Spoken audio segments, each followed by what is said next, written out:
ଆଜି ପ୍ରସ୍ତୁତ କରିବା ଆମେ ପାଣି କଖାରୁ ବଡ଼ି ତରକାରୀ। ଦେଖନ୍ତୁ କେତେ ସୁନ୍ଦର ସେ ପ୍ରସ୍ତୁତ କରାଯାଇଛି କଖାରୁ ବଡ଼ି ତରକାରୀ।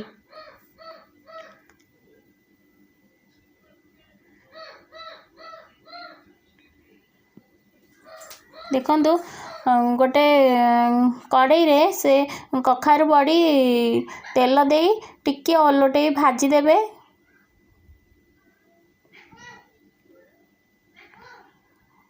दुई डंकी हम तेल पकई देली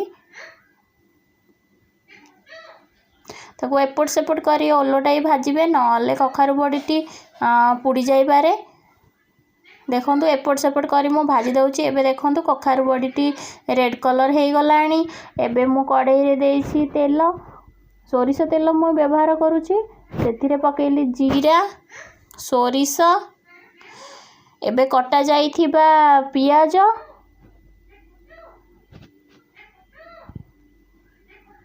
पियाज रेड हेबा पर्यंत टिके भाजी देबे।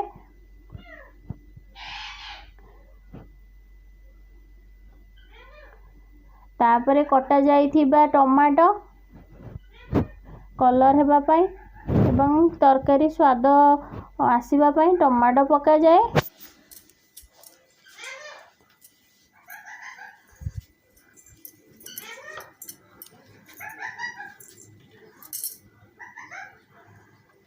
देखंतु टिके आमे केते समय पर्यंत तेल रे भाजी हेबा पाई छाड़ी देबा टमाटो एवं पियाज को।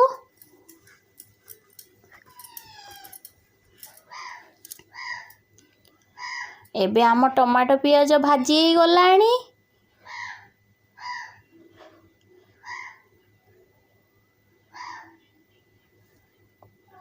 देखो केते सुंदर कलर। एबे बटा मसला पकई देबा। बटा मसला रे आमे पियाज रसुण अदा देई प्रस्तुत करि थाउ काहेकि ना यह देह पाई बहुत भल। रसुण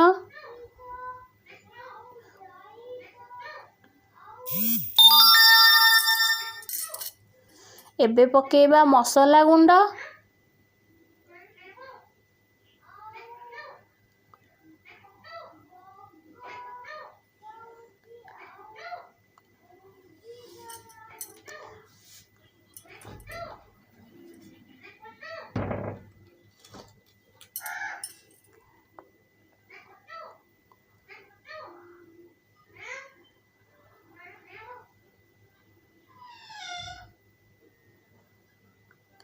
एबे भी जीरा पाउडर टी पके देबा।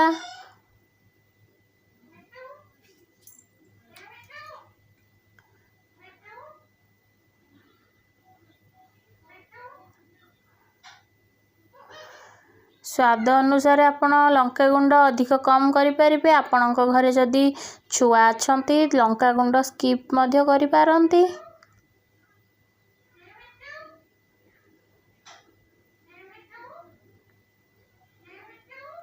एबे पके देबा हळदी पाउडर। देखंतु ये आम घर प्रस्तुत हळदी पाउडर। ता कलर बहुत भलो आसे।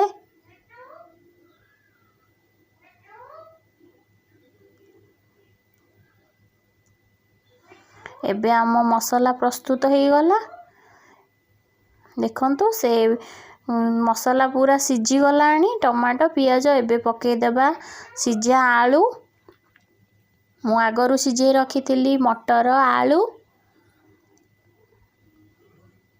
तो बड़ी रे मटर आलू पके तरकारी कले से अधिक स्वाद आसे।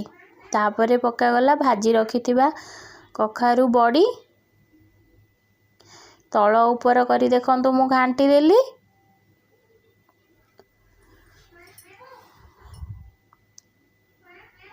एबे पके देबा पानी।